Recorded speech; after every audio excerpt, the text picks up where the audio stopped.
Hey everybody, welcome to Palm Tree Sports Radio. My name is Corey Pujols, your host, and as always, it is brought to you and powered by IE Sports Radio, your direct feed for all that is sports. Hey everybody, happy Sunday. It's a pleasure to have you guys.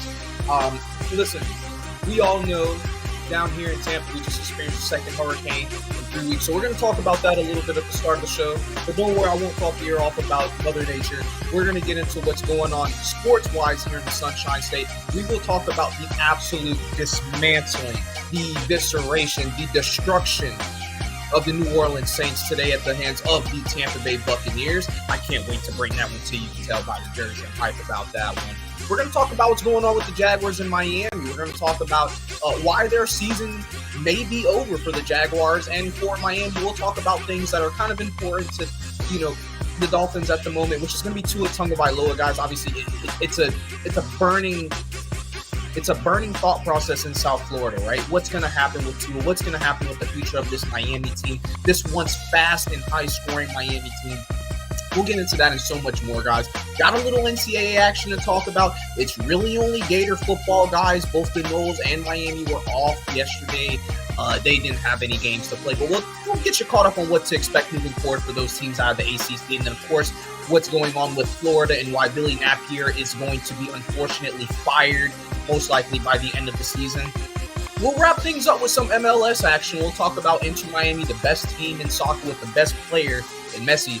And then we will also talk about Orlando City and how they're creeping up into the playoff picture as a dangerous team should look out for in the MLS. All that and so much more coming your way on this week's episode of Palm Tree Sports Radio, the return episode from the hurricane that we just dealt with. And again, we'll talk about that and a whole lot more later this evening, guys. Keep it locked here at Palm Tree Sports Radio. My name is Corey Pujols, your host, and as always, is brought to you powered by IE Sports Radio. You know what it is, your direct feed for all that is sports.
Welcome, everybody, back to Palm Tree Sports Radio. My name is Corey Pujols, your host, and as always, it is brought to you and powered by IE Sports Radio, your direct feed for all that is sports. Happy Sunday again, you guys. I'm so glad to come to you this evening, to be able to come to you this evening and bring you this show for Palm Tree Sports Radio. Get you caught up on everything that's going on in the world of sports here in the Sunshine State. As you guys can see by the Buccaneers Super Bowl apparel. Oh, my bad.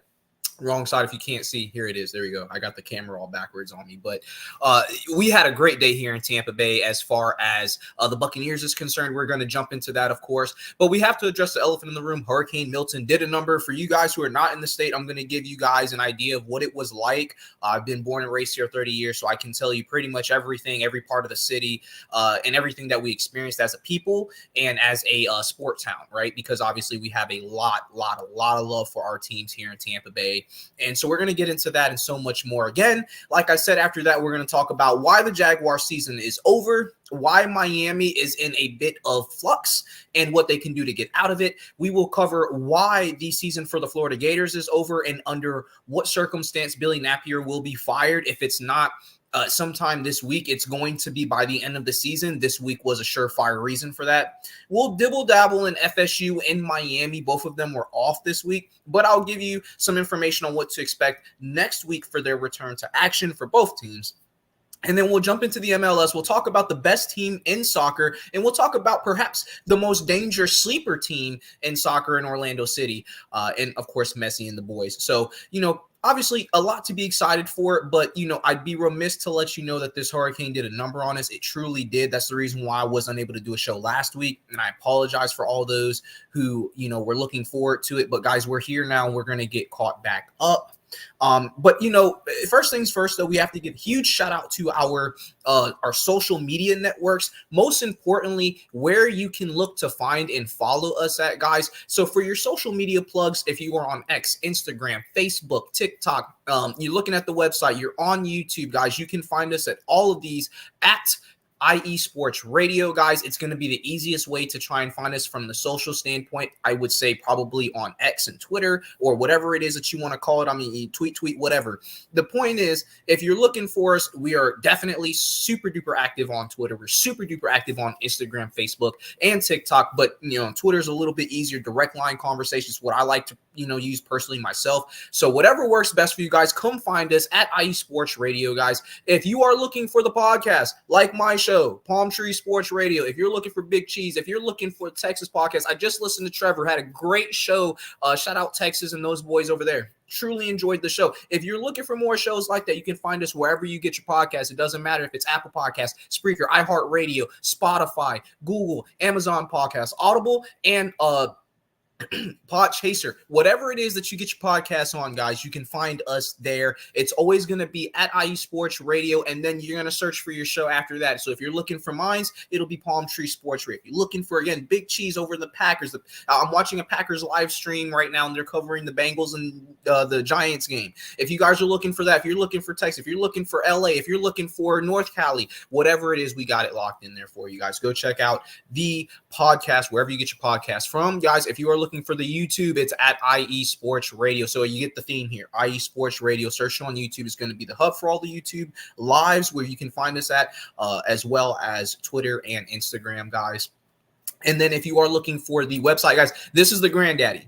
Okay, this is the granddaddy. This is where you can find every single show, all the details about the show. Not just my show, I should say, but all of the shows. Excuse me, my apologies there, guys. But every show under the IE Sports umbrella, the easiest way to find it is going to be right there on IESportsRadio.com. That's going to have, again, the hub of all of the shows, all the details, timing, everything that you could think of is going to be on that website. So check it out, guys. IESportsRadio.com. For my specific show, it's going to be www.IESportsRadio/Palm Tree Sports. As I said before, very important to separate those two if you want to get directly to my website for my show, guys. Now for IE Sports Radio /shop is going to be where you get all of your gear, all your t-shirts, all your hats, whatever it is. Now listen, guys, I don't have on the hat. I just got a fresh cut today, guys. A buffer tapper fade is going to make it look really nice, very presentable. So that's kind of what I went for today. Fresh fade, so no hat, guys, but I got the Brady jersey on. He's the GOAT. He's my guy. I love him to death, and we love him as we continue on without him here in the Tampa Bay area, but forever our QB1, right? So at Twitter, right? Palmtree_IE. So I'm on there, always talking sports, always talking Florida sports specifically, guys. If you're on Twitter, come holler at me right there. If you're looking for my personal link, it's at Pujols Corey, guys. So make sure you're able to separate those two from the actual show. And then my personal page, on my personal page, I'm a lot more emotional. So if you are into the 4-letter words and the emotion and the adrenaline, check me out on there. If you're looking for the more professional side, guys, that's where you're going to find it. It's on Palmtree_IE. No sense in lying about what we're going to experience there, right? So, but yeah, guys, so let's go ahead and let's get into our sponsors for the evening, right? So a big shout out to our sponsors. Without them, it'd be very hard to run this podcast, let alone the radio show itself, guys. So huge shout out to our sponsors. Going to be Planet Jerky, the Planet, my apologies, Planet Jerky, the beef jerky that's on a whole nother planet, and Seal the Deal Wax Seals by our very own Cecilia B. Again, a huge shout out to them. So let's go ahead and get into the message from our sponsors, and then when we get back, we'll dive into the show, fellas. I really appreciate you guys having it locked here at Palm Tree Sports, and keep it locked here for a few more moments, and we'll be back with more content for you guys. Let's get it rolling.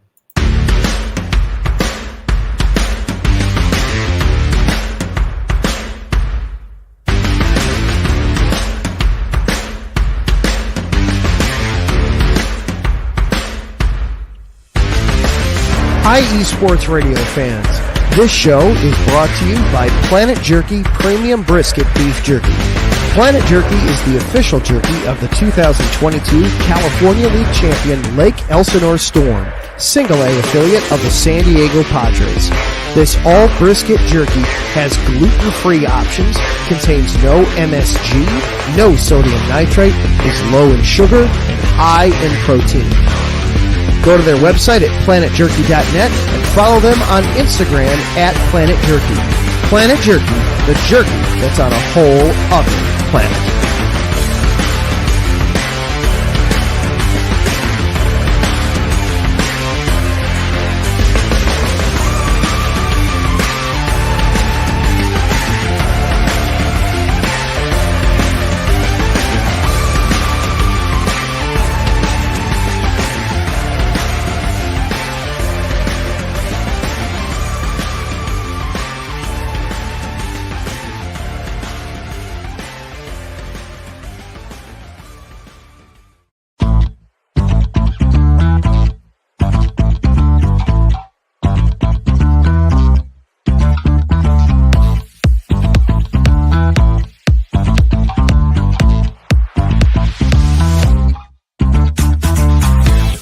Hey there, IE Sports Radio fans. Be sure to check out our sponsor, Seal the Deal Wax Seals by Cecilia B.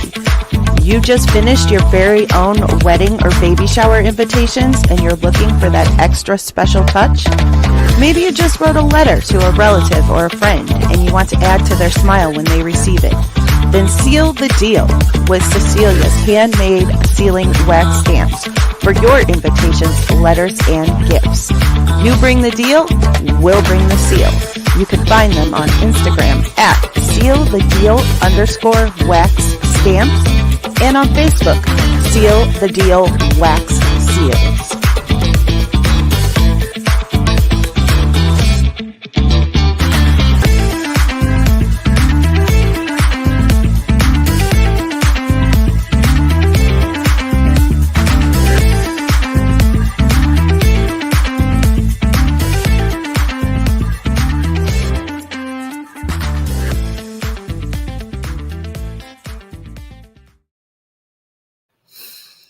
Oh, yeah.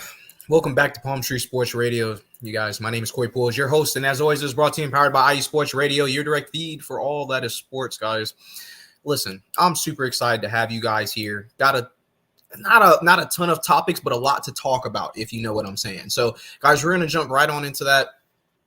Before we do, though, I always love to start the show out this way. I want us to take a look at the comments and see what those have not peeked at the comment yet. So we're going to open these and we're going to take it from the top, guys.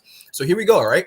So let's see what we got here. Adam, good to see you, my man. I appreciate your first comment. Always big deal. Always big deal, guys. So good evening, Corey. Excited over Tampa Bay's big win or frustrated over the Jaguars' continued struggles? You know, that's a great question, my friend. I'm going to go more excited for Tampa Bay's win. And the real reason why I'm going to go for that is because we've already had enough negativity here in this state. And I'm going to have to talk negatively about the Jaguars. And it hurts that I'm going to have to. But the truth to the matter is, I'm more excited about Tampa Bay. I do favor Tampa Bay a little bit more. That is my favorite team. The Gators and the Buccaneers it's a tie for me. So I bleed pewter and red as much as I bleed orange and blue. I couldn't separate the two from my love if I ever tried to. However, I also love USF. I also do like the Jaguars, very impartial to the Jaguars, actually. And the way that they've been performing is absolutely terrible. We're going to get into that once we get off the Buccaneers case. But Larry Legend, my man, the man who gave me the shot, man, I can't tell you how much I appreciate you. We're going to have a wonderful show, guys. I can't wait to put it out there. We're going to give you guys a bird's eye view from what it's like to be a fan in Florida and a fan who's been, I'm 30 years old, guys. I'm not no spring chicken or anything like that. I've been watching football a lot of and let me tell you, I have more football up here than probably anything else. Maybe music lyrics, right? For those of you who can relate, let me know in the chat. But maybe music lyrics is the only thing I have more knowledge of. But when it comes to the knowledge of just something pure, football is going to be it. And guys, I'm here to bring that to you. Jags suck. Dolphins suck. It's true. Bucs are the only good team. Hey, look, it pays to be in Tampa Bay, baby. That's all I'm saying. Okay, maybe not with the hurricane, but you get what I'm saying. You guys get where I'm going with that, okay? Lots to go over tonight. Absolutely. I mean, it's few topics, but a lot to talk about, right? And that's going to be one of those things where there's a lot of emotion involved, because when you watch what's happening in the Tampa Bay area, you think to yourself about Katrina. If you guys remember the Saints, when they had Katrina, they came out and they had a spirited performance against Atlanta. I'm going to be 100% honest with you. I felt bad for New Orleans and for Louisiana as a state, because it was absolutely terrible what happened to them. I mean, obviously, being here in Florida, I'm no stranger to hurricanes at all. I've been through probably a dozen of them, I would say. And I'm good, right? So it's all the memes that you see about Florida. It's true. All the people that's like leaving the state, they're a little paranoid. Like, let's just be honest. If you're in the right location, you're going to be okay. And that was an example of what took place here. Obviously, there were some locations that weren't okay. My location, I'll talk about that, got hit kind of hard. So we'll talk about that. But again, but Adam, as you said right here, glad that we're safe. Yeah.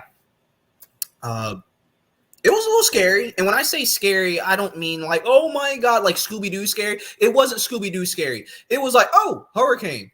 It was like that. You know what I mean? It was like, Jesus, you're actually a big one. All right, cool. All right, whatever. Here we go. So, yeah. And like I said, I'll go into detail about that shortly. Taryn, it's good to see you, my friend. Yes. We're going to have a wonderful show. And I am so glad that we are all safe as well. My family is all safe and accounted for. I'm very, very blessed and happy to be able to say that. But, like I said, just had to, pop in, get a good look at what was going on there with the comments. As always, I love and appreciate you guys so much, and I can't wait to get into the news. Okay, so before we jump into the Bucks real quick, guys, an idea of what happened here in Florida. So I live in Brandon, Florida, which is essentially, it's if Tampa Bay's the elbow, Brandon's the hand, right? Or like the forearm, right? Like it's still part of Tampa Bay. It's just separated due to the abundant nature of Tampa Bay's area. A lot of people consider Brandon to still be part of Tampa the same way New Tampa is a part of it. So, but it's essentially just a little bit further inland from the water. And the only reason why I'm out here realistically is because Tampa Bay has just become so robust with personnel. I think we have somewhere around 1.5 million people living in Tampa. And for reference, when I was growing up, it was around just a mill. So you can imagine what it's like when 500,000 or so people move here over the last 6 years. If I'm being honest with you, it's happened realistically since the Bucks won the Super Bowl. The economy's gone crazy, right? So, but I say that to say, guys, for the hurricane, we were okay. My parents are still in the middle of Tampa for the most part, and so is my sister. They're all okay and accounted for. Mom and dad experienced a little bit of flooding, but for the most part, they're in a good location, so they have to worry about that. And the rest of my family, there were some struggles there. We all lost power. Nobody was safe from that. We all lost power. But I got my power on last night, which enables me to do the show. Of course, I've stayed up on my sports regardless of that. I watched the games yesterday. I watched the college games yesterday. I watched some of the pro games today. And so I'm really happy with what I was able to do there. But I won't lie to you. It was rough. It was very, very rough on Tampa. About 30% of the city is flooded. And I mean flooded like you can't drive through it flooded. There are a lot of people who are still struggling without power. Our mayor says that it'll be until Thursday before we have around that 95 to 100 percentile of people back up for electricity and just livelihood. Shout out to all the electricians and all those who work on the power and internet, all of that. We had 6,000 plus people fly in, come into Florida and help out with that. They came from all over the US and including Canada. So thank you guys so much for that on behalf of the city. And don't worry, guys, we're going to be fine. We're going to be fine. The Tampa Bay, Florida Lightning capital of the world, or the United States, my apologies. We deal with a lot when it comes to hurricanes and heavy storms and whatnot. So we're okay. We'll be fine. And more important, that we were concerned about how our teams were going to play. I'm being 100% honest with you, talking to everybody. We were all just like, we hope our teams come out here and put on some spirited performances. I don't care what it is we're watching. Just go out there and play for the city, play for the state, and put your heart into it, right, guys? So speaking of putting your heart into it, I've delayed this enough, guys. That's enough about Hurricane Milton and what it did to us. Let's talk about what Tampa Bay did to the Saints. And as you guys can hear from the elevated voice pattern that just happened, I'm super excited to talk about this. Now, it wasn't a perfect game, All right, so we're going to take it from the top. We're going to talk about a lot of things. Okay, so the Bucks beat the Saints. That by itself is yes, that's if there's a team, if somebody came to me and said, what's the one team that Tampa Bay needs to beat for you to be happy? I'm going to tell you every single time it's the Saints. Now, there are other teams I don't like. I don't like the Eagles. Don't like them. Cowboys, just ill, no. There's a few teams there's a few teams that I love outside of Florida, right? Outside of the Buccaneers, right? San Francisco 49ers. All right, I love that team. Second team I ever fell in love with in the NFL. I'm very impartial to the Packers. I like the Packers. Rich history with Tampa Bay. A lot of iron sharpening iron there, especially with Sapp and Favre back in the day. So it's a give and take, right? But when it comes to Tampa Bay, I don't play, and when it comes to the Saints, we just hate the Saints. It's a different kind of hate than it is for Atlanta. And don't worry, Atlanta, we're going to get to you in a second because you're not escaping anything. Just because I missed the show last week doesn't mean I missed the game. We're going to talk about Atlanta too. But we're going to talk about the Saints first. So Buccaneers beat the Saints 51-27. Good job, Bucks. So here's the deal, right? How did this happen? Well, you have the Bucks coming in here 3-2 off a fresh. We did not lose to the Falcons. We lost to the referees last week. Again, I'll get into that in a second. 3-2 be our record before this game. 4-2 be our record leaving NOLA. That's right. We beat the Saints at home in the Superdome, which is also being hosted the Super Bowl this year. Awkward silence for a reason. Saints run into this game. They were 2-3. They opened the season 2-0 and then dropped 4 in a row. All right. I'm super here for it. I'm super excited. If you guys watched Larry's show and you saw the stick it to him, I said that I hope the Saints lose every game this year. They're not 0-6, but I'll take it. Okay, I'll take it. I hate the Saints. Like, oh my God. Like when I tell you we can't stand the Saints here. I don't care if it's mutual in New Orleans. I don't care if they view us as we have one more Super Bowl than y'all. Screw New Orleans. Okay, I hate the Saints, and we hate this. You ever heard that Kendrick Lamar song? Let me just say I'm the biggest hater. We are.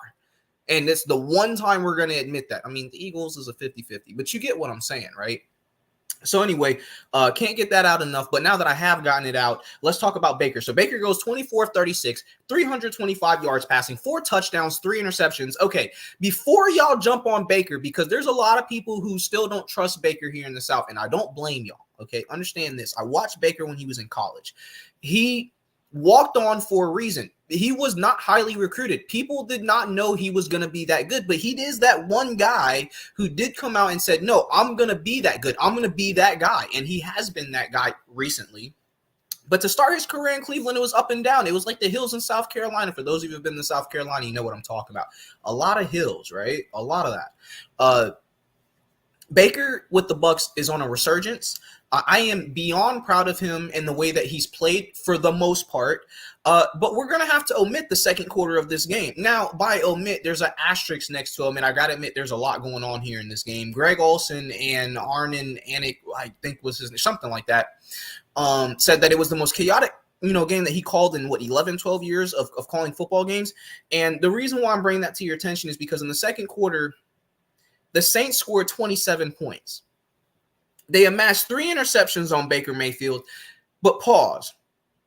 That's it. Like that's what they did. That was all they did. So the reason why I say pause is because 2 of those interceptions by Baker were tip passes. And we know tip balls lead to interceptions. I played football. The majority of my interceptions came from just sticking with the wide receiver, reading the route, reading the quarterback, just having an eye for the game. But I would be remiss to let you know that I've watched a lot of tip balls turn into interceptions. If you guys remember Ed Reed, Troy Polamalu, those are 2 of the best at being able to take the ball away from the opposing team from a defensive back or safety perspective, right? Well, we saw 2 of those interceptions today off tip passes. So calm down. Baker threw 1 interception, and there were 2 interceptions that you can't really blame him for because that's just the act of the game. That's like when a NASCAR driver loses a tire. It's going to happen, and it's going to happen to multiple, drivers. So just keep that in consideration when you're talking about Baker. So he really had 4 touchdowns and 1 interception. But with that in mind, he wasn't the only one that showed up. I mean, to score 51 points, you got to do a lot, right? So Sean Tucker, guys, if you watched the show before, if you've listened to the things, I know I talk a lot and I talk fast. It's the Puerto Rican side of me, guys. But if you've watched my show enough, you've heard me talk about these guys that I'm talking about right now. Sean Tucker in his second year out of Syracuse. The guy was an undrafted free agent, but he wasn't supposed to be. Okay, he wasn't supposed to be. He played tremendous in Syracuse. Loved him in Syracuse. Watched a handful of his games start to finish, and then obviously I'm a Gator. I'm supposed to be watching SEC football, but I just watch a lot of football. So being able to watch him at Syracuse, I knew he was special. Enjoyed his time there at Syracuse. If they had a better defense, that Syracuse team would have been disgusting because they had a good quarterback. Unfortunately, his time at Syracuse was kind of stressed due to the heart problems they had. I believe it was heart problems. It was either cardiac or heart problems. I'm pretty sure it was heart problems that he had.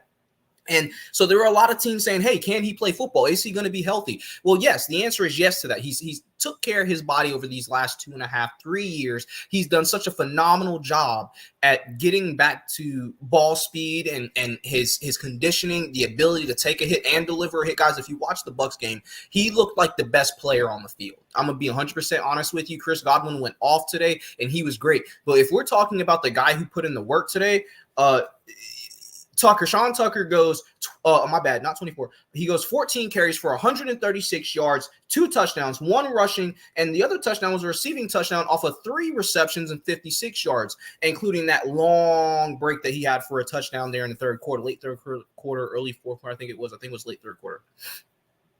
Guys, this Buccaneers team has 3 legitimate running back ones. And if this game wasn't enough to show you that, remember Rachaad White's on the bench. He's hurt. Okay, he got injured. So Rachaad White, Bucky Irving, and Sean Tucker. Let's talk about Bucky Irving right there. Bucky Irving, they split carries, 28 carries down the middle, 14 go his way for 81 yards and a single touchdown. Guys, he had a tremendous run. Also, I believe it was in the third, or was it late in the second? Might have been late in the second. The 1 touchdown the Buccaneers scored in the second was set up, if I remember correctly, off of that Bucky Irving run. Huge run. Go back and look at it. It was a highlight tape. I promise you, you won't get let down. Kid kind of reminds me of Barry Sanders a little bit. Well, if Barry had a stiff arm, because he's in the hole, he's disgusting. But he, Bucky Irving also has a good stiff arm. So just keep that in mind, guys. And then Chris Godwin. I'm sorry, guys. There's a lot to talk about because this guy also went off 11 receptions, 125 yards, 2 touchdowns, guys. Chris Godwin's the best receiver in the NFL right now. Okay, that's a stretch. Justin Jefferson's the best receiver in the NFL right now. But Chris Godwin's number 2. In my heart, he's number 1. But I also like Justin Jefferson. I enjoyed him in college, and I enjoy him with the Vikings. I won't lie and say I don't love Justin Jefferson. Huge fan of his. But I'm a Bucs guy, so we're going to talk about Chris Godwin.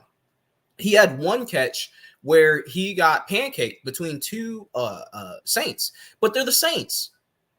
They suck, and they couldn't tackle him, and he broke it, for a long run. And I can't say enough about how this offense performed. If you take away the second quarter, it's a shutout. The Saints did not score in the first, third, or fourth quarters. The only time they really did score was when they had a short field. And if the Bucs really shot themselves in the foot. Defense played great. I'm not going to say they played terrible. They didn't. They actually played really, really good. Like I said, those points, I think it was 17 points were off a turnover, and then 1 was a punt return for a touchdown. So I think they only really earned 1 score. It was 10 points off a turnover and a punt return for a touchdown. My apologies. So the Saints earned a score. Defense played amazing, and I hate to say this, but for those of you who know, Jamel Dean just got paid a 4-year, some $1 million contract, guys, and he's not playing like it, and he got injured, and I hate to say this, but after he got injured, I think the defense played better. Jamel Dean's in danger of losing his job. That's the fact of it. Zion McCollum is cornerback number 1. Guys, let's talk about Zion real quick. Zion McCollum with an absolutely spectacular interception. Go look at that one, guys. Just go look at the highlights. What am I talking about? Look at one or other highlight. Go look at them all, guys. This is the second most points the Buccaneers have ever scored in franchise history. Okay, so there's a stat line for you. Buccaneers, 51 points, second most points ever scored in franchise history. I think the most points was like 53. So pretty close. 594 yards of total offense for the Bucs. 325 through the air with Baker Mayfield. 277 on the ground between the 2 running backs and Baker Mayfield. What do you want me to say? What do you want me to say? Beautiful. I wish we'd play football like this every week. Now, here's the deal. Next week, we got a tough game. Playing against the Ravens. Ravens on a 4-game win streak. Sitting atop the AFC North. North. Okay, so rough game. I love the Ravens. Love Lamar Jackson. I can't say I love Kyle Hamilton, but a fan of his nonetheless. Harbaugh, always thought he was a great coach. My mom loves the Ravens. I can't wait for this game, but we need to get one back. I think we've lost the last 3 games to the Ravens, guys. We need to go get one back. We got to get one back. And what a statement win. What a statement win it would be to beat the Ravens on Monday Night Football, which the Bucs, as you guys know, they struggle on Thursday and Monday Night Football, guys. They Sunday Night Football is 50-50. Like, they play well sometimes. Sometimes they don't. But Monday and Thursday night games, oh, my God. Oh, what are the Bucs doing? I don't know. I can't tell you, but I can tell you this. We need to win this game, and we're going to have to play some tremendous offensive football and keep that potent Ravens run game on the sideline. Have the best run attack in the NFL, guys. So you guys shouldn't be surprised about that. Lamar Jackson, Derrick Henry, they got it going on over there, okay, guys? So can't wait for that game. That game is going to be Monday, October 21st, 8:15 p.m. That's right, Monday Night Football for the Bucs. This is a primetime game. Going to be a really good game between 2 4-2 teams. We're going to find out which team wants it more and which team has the better run game. Again, Buccaneers 277 yards rushing against the Saints. One of the highest totals we've ever put up as far as rushing is concerned. I don't think we've put up over 200 yards rushing in 2 years. Maybe longer, guys. It's been a while, okay? Just take my word for it. It's been a while. To see the Bucs run the football like this, I can't talk about. I know I've been talking about the Bucs a lot. I get it, guys. I'm sorry. But this has been the game we've been waiting for. This was when it comes down to vindication, this is what you would label it as. This is what I would put my stamp on as vindication. So, guys, I'm sorry to be the dead horse, but screw the Saints. F the Saints. If I could just say that 4-letter word, I would. I want to be somewhat respectful, guys. But no, we hate the Saints. Anytime we get a chance to put up 51, super glad that we were able to do that. Good job, Buccaneers. And again, one more walk down the line real quick. 51 points, second most in franchise history. 594 yards, total offense, most in franchise history. Baker goes off for 4 touchdowns, over 300 yards passing. And then both of our running backs split 28 carries, 14 and 14 for over 277 yards rushing, which is one of the highest totals that Tampa Bay's ever put up as well, guys. Again, can't say enough about this. If something else pops in my head, don't be surprised if I say it. But now we can move on, guys. We can move on over to the Jaguars. So let's talk Jags. Okay, so here's the deal. Jags season is over. Jaguars probably the worst team in the NFL right now. I would have said that it was either the Broncos or Carolina, but I can't say that right now, right? Because obviously, okay, so the Broncos laid an egg today. I don't know what they were doing. But the Jags, they're 1-5. They're 1-6 now after this loss today. They lost today to the Bears 35-16. Guys, listen. Caleb Williams is good. If you thought he was going to be bad, joke's on you, okay? He's good, and he's a rookie, and he's only going to get better. So there's that. The Bears, good team. They've got a lot of weapons on there. I think that what they did to Justin Fields was incorrect. I think that Justin Fields was not the problem. I think that they just weren't creating an offense, kind of dedicated to his dual threat ability. And I think that's what I want to label it as. When you look at what he's doing with Pittsburgh, it's not pretty, but it's winning. It's not pretty, but it's winning. I don't think people realize the idea here is to win. And I think that Chicago could have done that with Justin Fields, but he's doing that with Pittsburgh now. So when I look at this team right now with Caleb Williams, this young Chicago team, I'm very impressed with them, very proud of what they were able to accomplish. But Jaguars, what are y'all doing? I'll tell you what they're doing. They're not running the football. Okay. You guys may have known this for a long time, but great franchises have great rushing attacks, right? So, of course, Buccaneers were omitted from that. We had Tom Brady. We had Baker Mayfield now. We know how to sling the ball around, but we ran the ball well today. So guess what? That ain't no excuse. For the Jaguars, it's not an excuse either. They can't run the football. That's what it comes down to. You got Trevor Lawrence, you got T-Law out there. He got outdueled by young Caleb Williams, who's a rookie. Trevor Lawrence been out for 4 years now. I mean, what do you want me to say? Trevor Lawrence goes 23 of 35. I'm sorry, my dyslexic behind. 234 yards, 2 touchdowns, 1 interception. You think to yourself, okay, yeah, you win that game. No, you don't. Not when Caleb Williams passes for 226 yards and 4 touchdowns to 1 interception. That's when you lose. So that's what happened. Caleb outdueled T-Law. The Jaguars could not run the football, and they couldn't stop the pass. Right? I mean, let's just be honest. Caleb Williams was just back there, and Kobe, rest in peace, Kobe. We love you. But Caleb Williams was back there literally just tossing stuff. Kobe, 4 touchdowns, 4 tutties, guys. That's how you lose a game. Can't run the ball, can't stop the pass. Can't stop the run is the only thing that y'all were missing. I mean, kind of stopped the run a little bit, I guess. I don't know.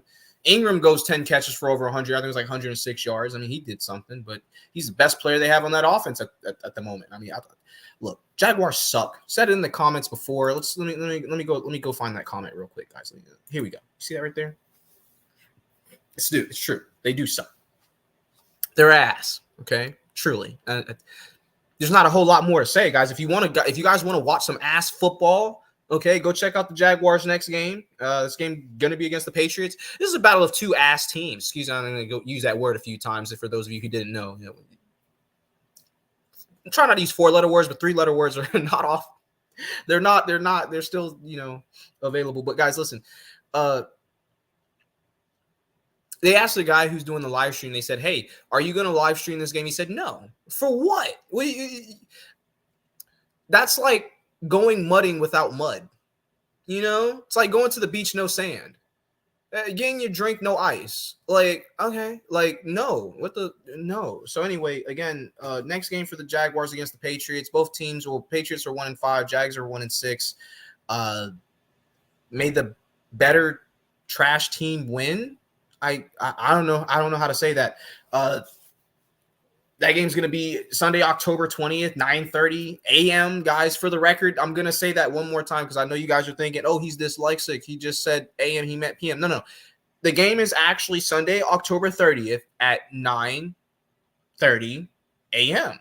Here's the thing. It's in London. It's at Wembley, guys. If you guys ever watched AEW pay-per-view, you guys know what I'm talking about. Great stadium, beautiful atmosphere. Personally, I would love to go to London, love to experience some type of a sporting event there. But it's going to be at Wembley Stadium, so get ready for that game coming up for the next Jaguars game. They could have chose any other game, but I guess none of the other teams want to go.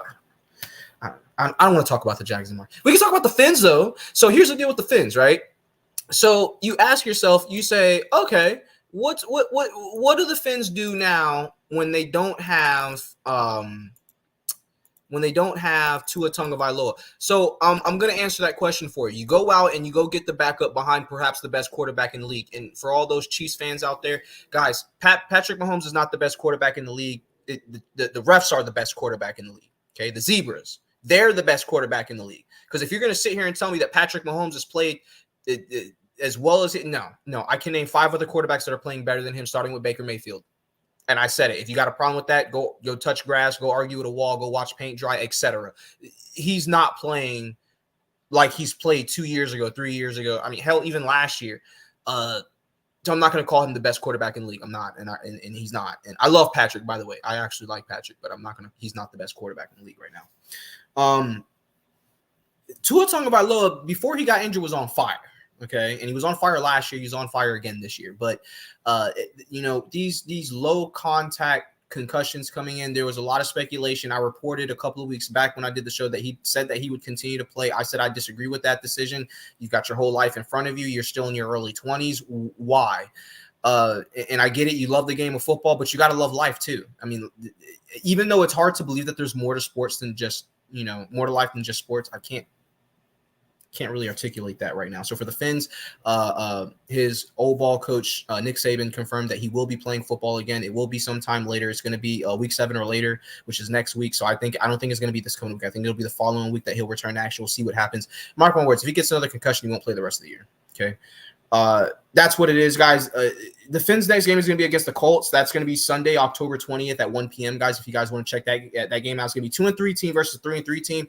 Dolphins were off this week, had a bye week, so they didn't play anybody yet. But they beat the Pats last week, which is good. Now the Pats are 1-5. They better beat the Pats, is what it is.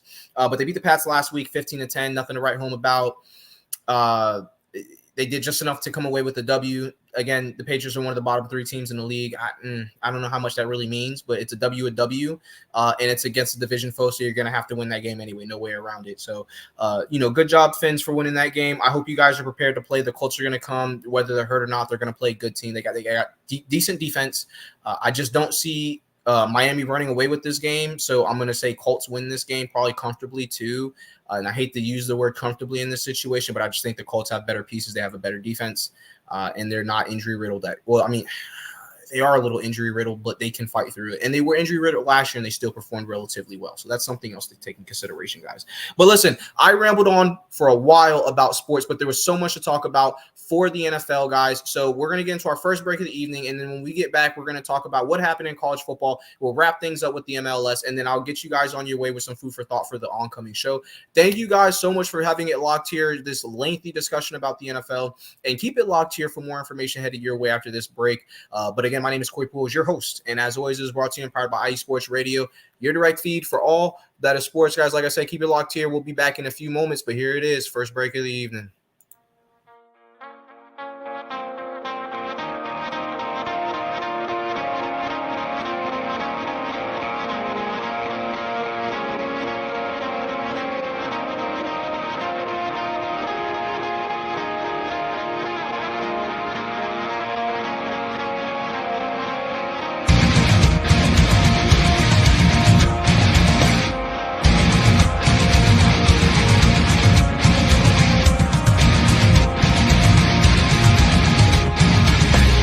Hey sports fans, do you like wine?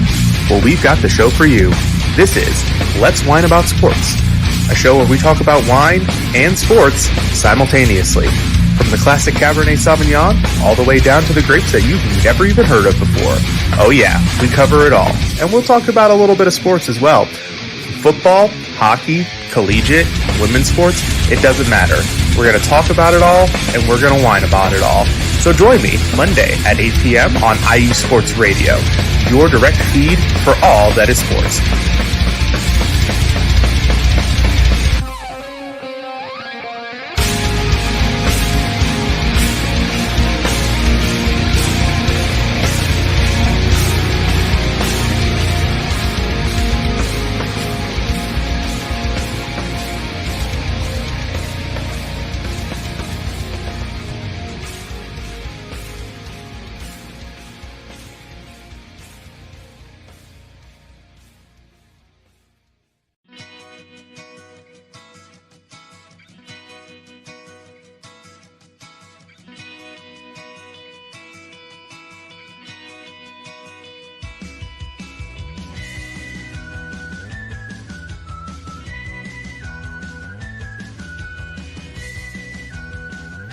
Hey, Cleveland and Columbus sports fans. This is Jen B, host of the Show of the Land on IE Sports Radio, your direct feed for all that is sports. If you love Cleveland and Columbus sports like I do, be sure to tune in live to the Show of the Land on Tuesdays, where we will cover the Cleveland Browns, Cavs, Guardians, and Monsters. We will also talk about the Columbus Blue Jackets, Crew, Fury, and of course, the Ohio State Buckeyes. We'll also cover other colleges in the area like Akron, Kent State, Cleveland State, Mount Union, John Carroll, Baldwin Wallace, Youngstown State, among others. So like I said, if you love Cleveland and Columbus sports like I do, be sure to tune in Tuesdays to the Show of the Land with Jen B on IE Sports Radio, your direct feed for all that is sports.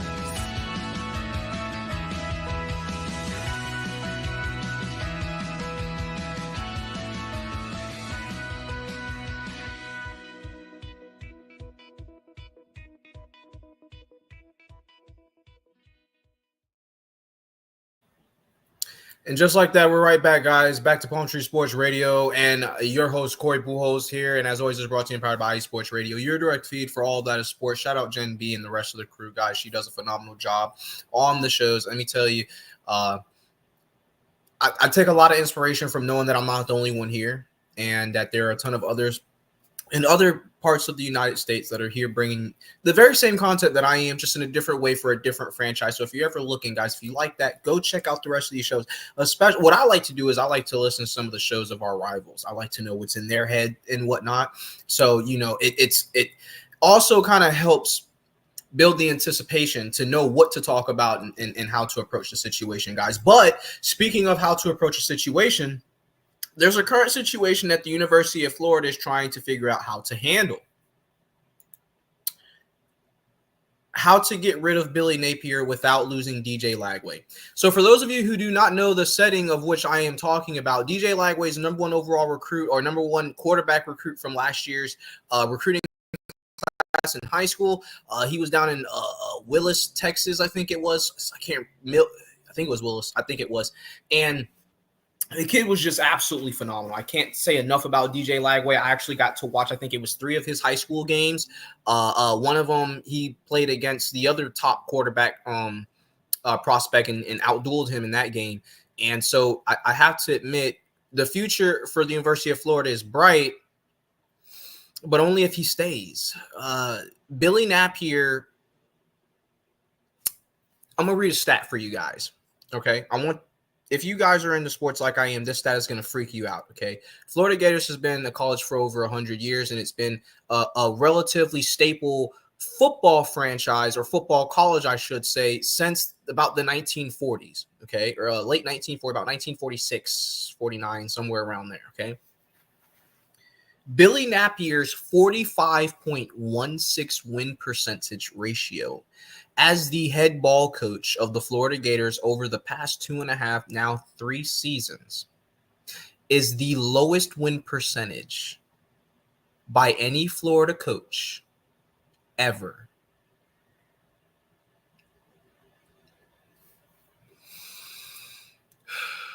I spent a lot of time defending Billy. I can no longer defend him. I have nothing to stand on. If you guys watched,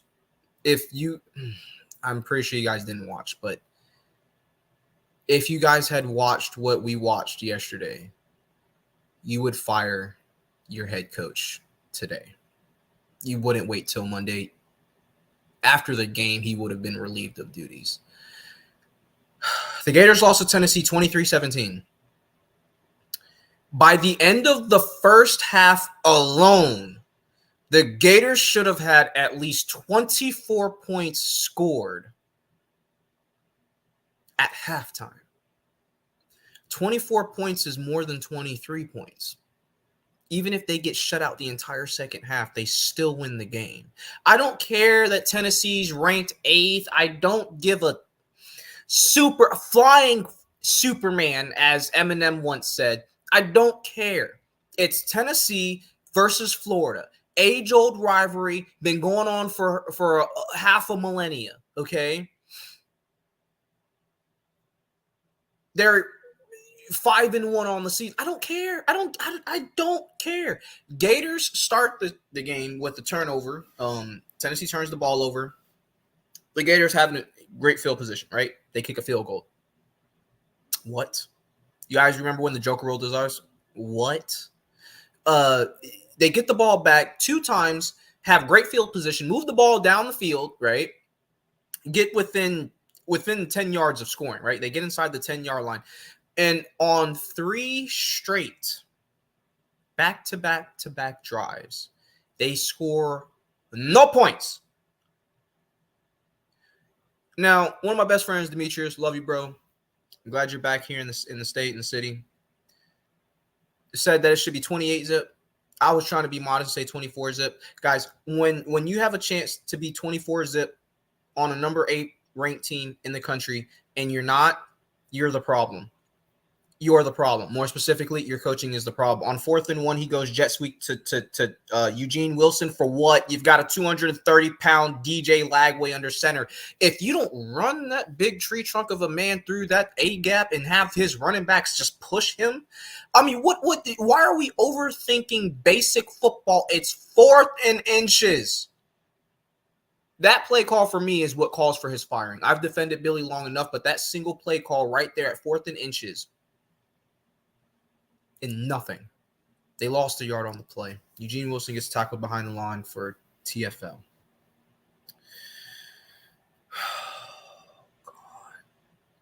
Billy beat the Gators all on his own. Billy beat the Florida Gators all on his own. Like I said, 24-zip should have been the halftime score. It wasn't.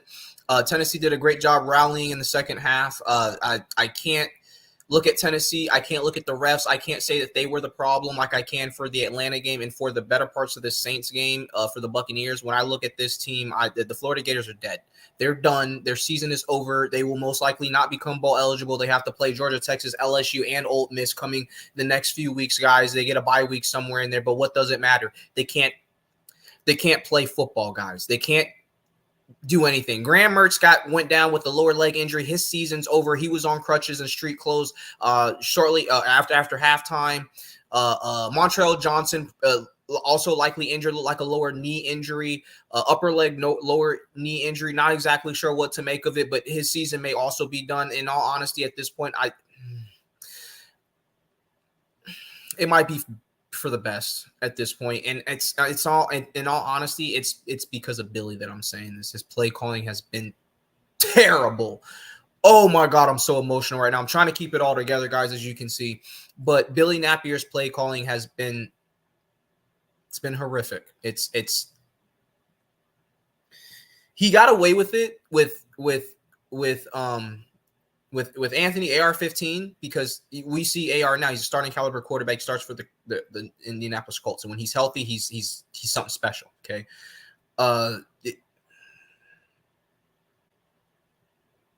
the next game for the Florida Gators is going to be against Kentucky. That game is going to be Saturday, October 19th at 7:45 p.m.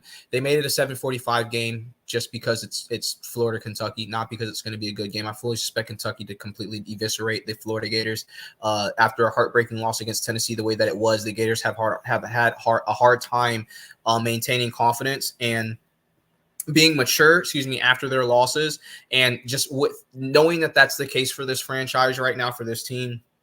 I just don't see I don't see Kentucky losing this game. Kentucky, I think they won yesterday. At the end of the day, they've probably got the better team. They've probably got the better roster. We're down our starting quarterback and starting running back, and with both of our receivers in, we were only able to muster 17 points. So I love my Florida Gators. I dream for my Florida Gators. There's nothing I wouldn't do for them, but there are things that I would do for myself. That includes not trying to put too much into the rest of the season, knowing everything that's going on. DJ Lagway is the future. Next year will be an amazing year for him if he stays here at Florida. But I really think that the Gators are going to have little to no choice but to fire Billy, and the only reason why they haven't fired him yet is because they don't want to lose DJ. Let's just call a spade a spade. If Billy gets fired, there's a 50% chance DJ goes with him, wherever it is he goes. And we just don't want that. If we can get confirmation that DJ would stay, Billy's gone. Simple. I know my franchise. I know my college. Billy can't stay. The lowest percentage in Florida Gator history is it's ridiculous, guys. Let's talk Noles. Noles, they have a different problem. I'd prefer to have this problem, actually. And I know you look at the record, you say, no way. Here's the thing. The Noles are in a rebuild. The Noles lost a lot of talent in the draft. First things first. They lost a lot of talent in the during the offseason against the portal, right? So the portal was the biggest enemy for the Noles this past season. They've got a good coach, okay? And they've got some foundation. They're going to need a new quarterback, and then they're going to have to build around the quarterback. They need help at wide receiver. The quarterback's not the worst thing. It's definitely the receiving core that's the worst thing for the Noles. I was going to say the Falcons. The Falcons. Screw the Falcons, guys. Excuse my French there. That's the worst part for the Noles, though, is their receiving group. If they can get that receiving core under wraps and get a decent quarterback, the rest will follow, and they'll be atop the ACC again. I give them 2 years. Okay, 2 years is all it should take.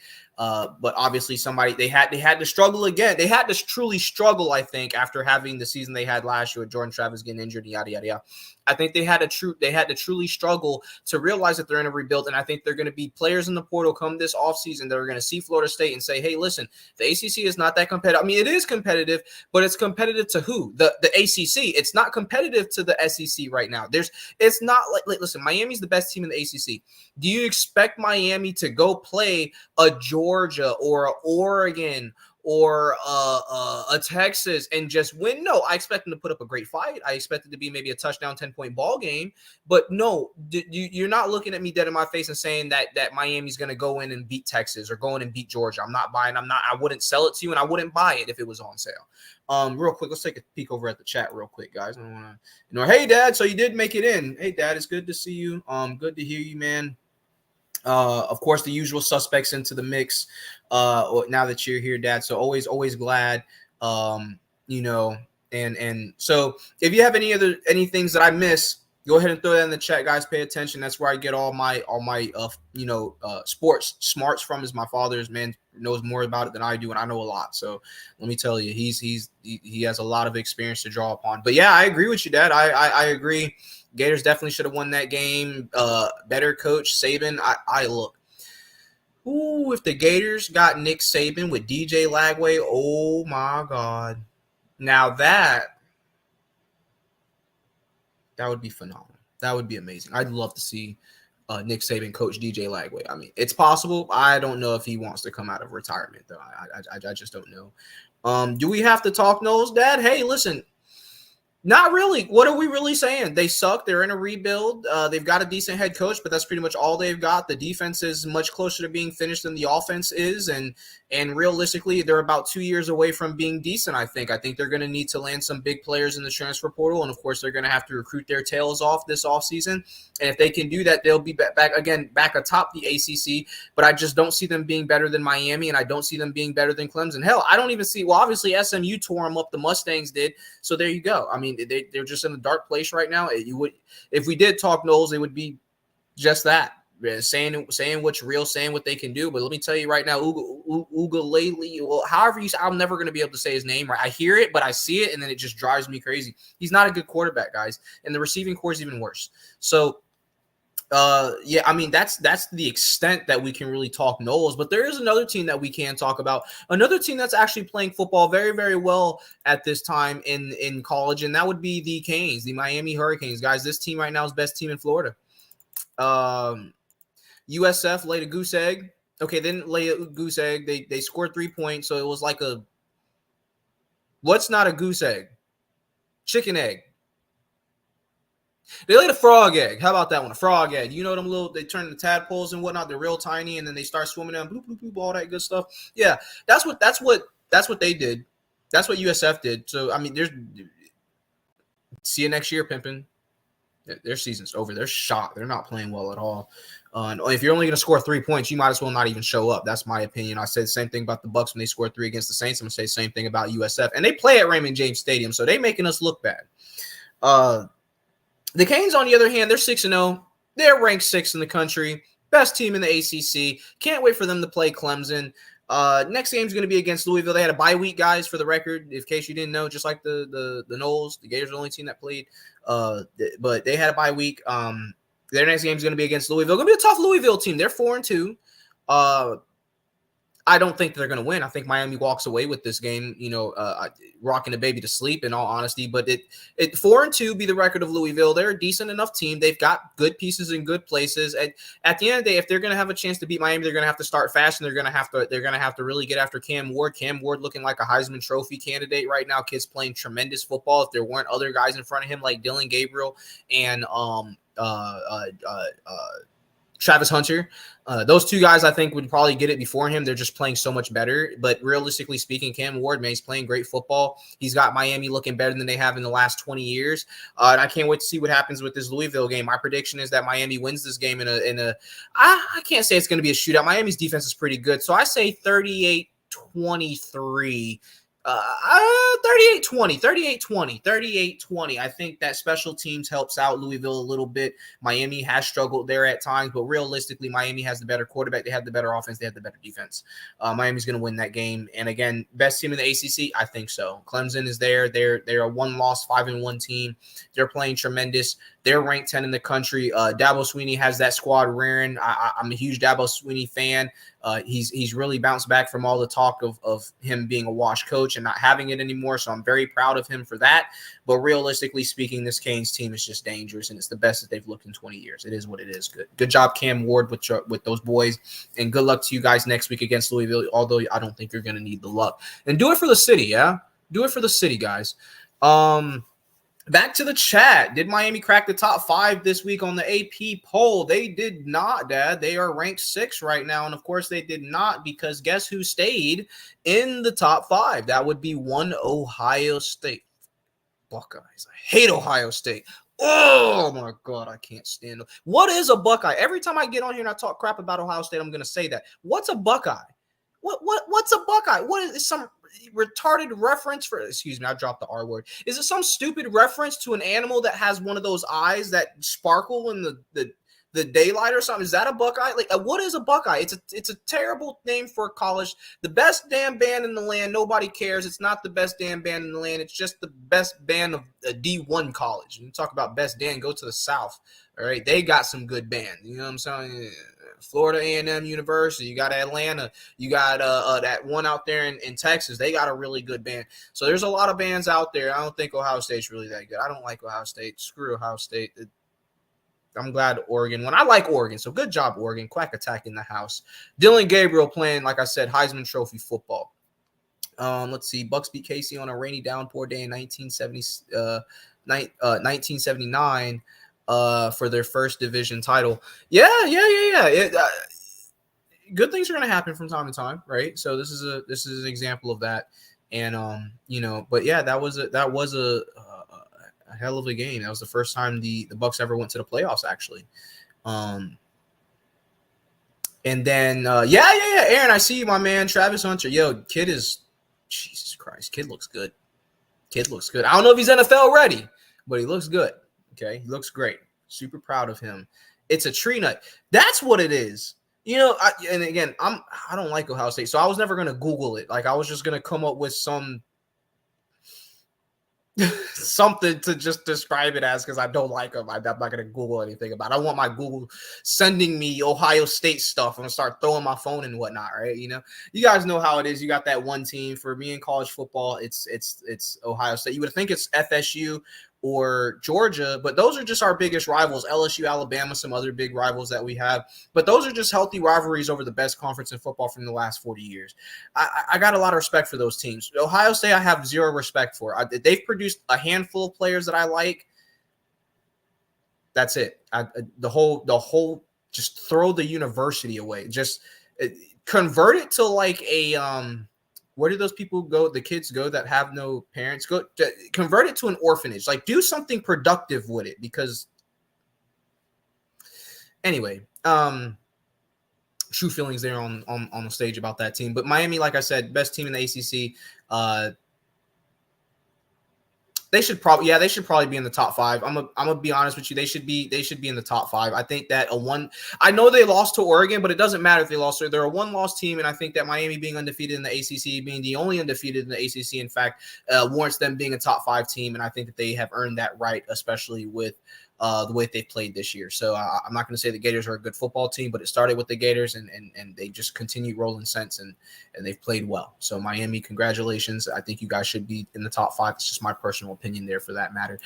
We can go ahead and get ready to wrap this show up, you guys. Last thing we got to talk about is the MLS, guys. Let's talk soccer. Of course, that's a much more linear subject. We have 2 of the better teams here in Florida as far as soccer goes. Excuse me. Starting with Inter Miami, of course, Messi, best player in the league right now. Back from injury, and the team couldn't have looked better. They're undefeated with him back from injury. They had a tie. They did have a tie, but they're undefeated with him back from injury again. Right now, they're currently sitting at 21-4, best record in the MLS. They're number 1 in the East.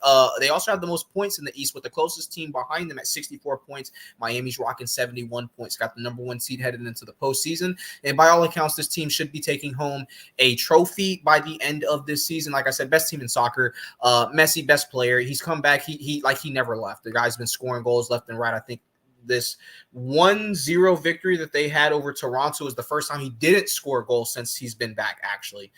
Besides that tie, no, the tie was a 0-0 tie. So, yeah, he didn't score. So those are the only 2 games he hasn't scored since he's been back. Aside from that, he's been on fire. He had 2 goals in his first game back. He's a monster, guys. I'm going to go buy some Messi gear from Walmart, literally just because I love the fact that he's down here in Miami. We're going to have to cherish that. But they got some Messi gear in Walmart, so I'm going to go cop that. It's like $15 for the shorts and like probably another 15 for the shirt. So I've always been impartial to Messi. I like Ronaldo a lot too, of course. I'm a huge Ronaldo fan as well, but both of those guys just goat and goat next to each other. They go hand in hand. Love to see them both play soccer, and super excited for what Messi's doing for Miami. Next game for Miami after that, again, 1-0 victory over Toronto. By the way, Toronto rocking 11-19 record, so I'm not going to say cause for scare, but this team could have played a little bit better against such a struggling team the way they have, but that's okay. They're going to go play New England, who's also another struggling team. That team has about the same record. That game's going to be Saturday, October 19th at 6 p.m. So, guys, if you're watching college football and you want to see some Messi in action, you're going to flip through. You'll have both. The Gator game is going to be 7:45 p.m. Or is it 7:30? 7:45 p.m. against Kentucky. And then, of course, you're going to have Inter Miami Messi soccer. If you guys want to check that out, it's going to be a good time to watch and just kind of go back and forth. Instead of watching 2 college football games, I'll be watching a soccer and college football game, personally speaking. So can't wait to talk to you guys about that one next week. I hope Messi scores again and just keeps the ball rolling, pun intended. But yeah, I hope he, continues to play well. I'm super proud to have him back into the lineup. And again, this team has never looked better. 21-4 be the record, number 1 in the East. Like I said, 71 points, Grand Slam number 1 in the league for the most points scored. And it looks like they're going to run away with this postseason. They continue to play. They've been playing since Messi came back. So good job, Inter Miami. Yes. Messi going crazy, Dad. Messi going crazy. So for the other team, Orlando City. So Orlando City is sneakily one of the better teams in the MLS. They've been on a bit of a resurgence, winning more games than they've been losing in the last 2.5-3 months. Guys, super proud of this team. Orlando City comes into this next game moving forward with a 15-11 record.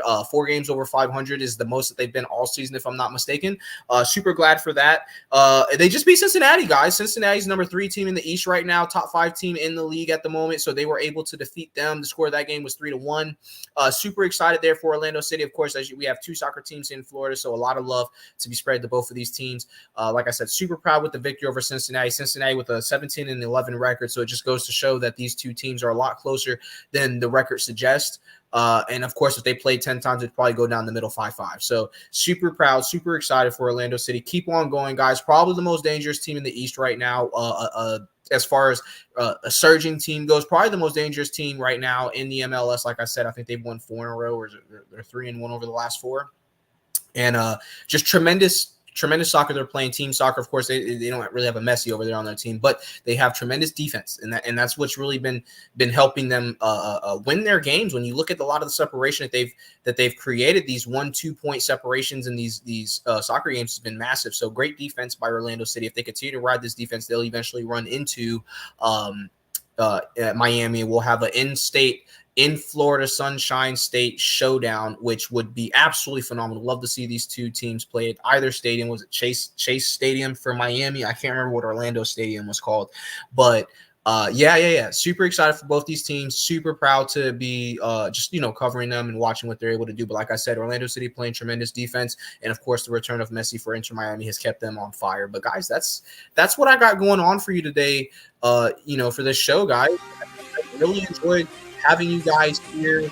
I really enjoyed, just being back in the loop after the hurricane. It was absolutely terrible. Wasn't sure when we were going to be back, but like I said, power came on yesterday. Listen, guys, if you guys can spare the time, send love and prayers down to those in Florida right now. It was a really, really rough 2-3 days out of power for about 3 days, I would say, 3 days total, and it made life really, really hard. Like I said, I didn't know if I was going to do this show today, but we were back in time, just in time. So, a lot of love, a lot of prayers to the rest of those in the city. I work with the city, for the city, so I'll be out there tomorrow, or if not tomorrow, because I think they actually might close the city tomorrow, guys. So, city has been closed since last Wednesday. So last Tuesday, actually, my apologies. So guys, we'll be getting back to work soon. I'll be doing my part in the Tampa Bay area, help get it cleaned up, help get it back. Hopefully we won't have any more hurricanes headed this way. Wherever you're at, I hope you guys are hurricane free. I hope you guys are natural disaster free. I hope you guys are ready for the work and to get ready to slay whatever comes your way, right, guys? Thank you so much for having it watched here on Sunday evening, Palm Tree Sports Radio. My name is Corey Pujols, your host, and as always, is brought to you by IE Sports Radio, your direct feed for all that is sports. Big thank you out to our sponsors, of course, as well. Planet Jerky, the beef jerky that's on a whole nother planet, and Seal the Deal Wax Seals by our very own Cecilia B. Shout out to Cecilia for what she does there with our sponsor. And all the love to Larry Legend, my man Larry B. Appreciate you, everything that you do. Can't wait to be back to you guys same time next week. Have it locked here. Again, thank you for your support. Hit that subscribe button, hit that like button. Come see me over on whatever social media platform it is, whether it's Twitter, Instagram, Facebook, whatever, guys. Come find me. And I look forward to having a spirited conversation about sports with you guys. But again, my name has been Corey Pujols. This has been Palm Tree Sports. I'll see you guys next time.